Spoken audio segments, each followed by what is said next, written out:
How's it going, everybody? This is Bush. This is the Alffaa Violent Turbo Fan. It's an electronic dust blower and it can blow up to 45 miles an hour. It's one of the more powerful ones that I've tested, and I keep a different version of it in my workshop. Let me unbox this and test out the various wind speeds.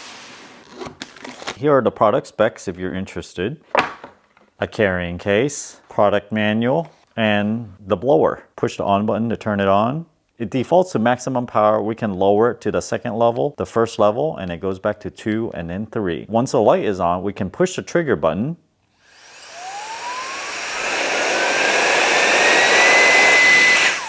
And it speeds up. This new version has a translucent nozzle. It's magnetic and it slips right on. But when you turn it on, look at the lights inside there. What else comes with this? A different nozzle. The nozzle is oval instead, although it's a little bit wider than the circular one. Also have a USB-C charge cable. The rest of the foam packaging, nothing else inside. Don't try this at home.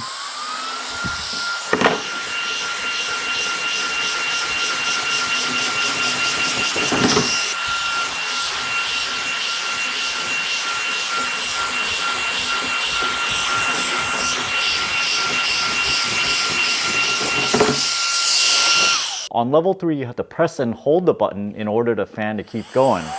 On level 2, you just press it once and it'll stay on.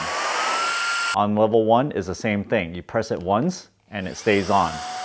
Press it again to turn it off. When it's on, at least one of the blue lights will be turned on, and the bottom over here will show the battery indicator. Each LED indicates 25% charge. You might be inclined to have a metal housing, but I actually think a plastic housing is better in this case because you want it lightweight if you're gonna carry it around a lot. I think the square-ish rectangular handle is not the most ergonomic, but I have seen worse where the edges are almost 90 degrees. The handle is quite large, so you can grip your entire hand onto it. When you're done, we can put it all into the carrying case. Maybe we want to put it in head first, put in another nozzle with it, and also the charge cable. Close it up, and we can keep it like this. A word on the internal software. When I press and hold it, it jump starts the motor and then it runs it. If I change it to gear 2,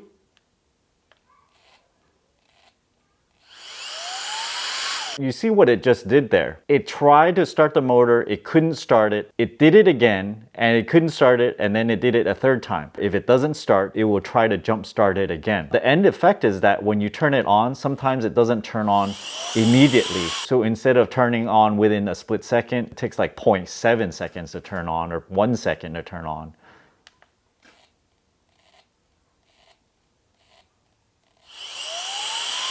You see right there, it just did it 5 times. Let's do it on first gear. It's kind of random because now it just started on the first try. That one took 1.5. That one took 1.5. It has a harder time on the second gear. There, that got stuck only 1 time right there. Let's measure the wind speed on maximum.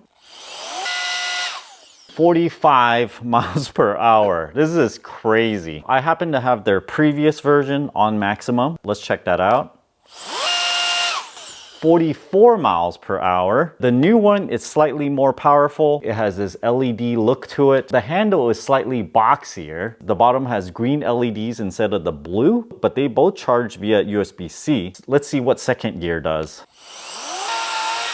Second gear is around 29 miles per hour.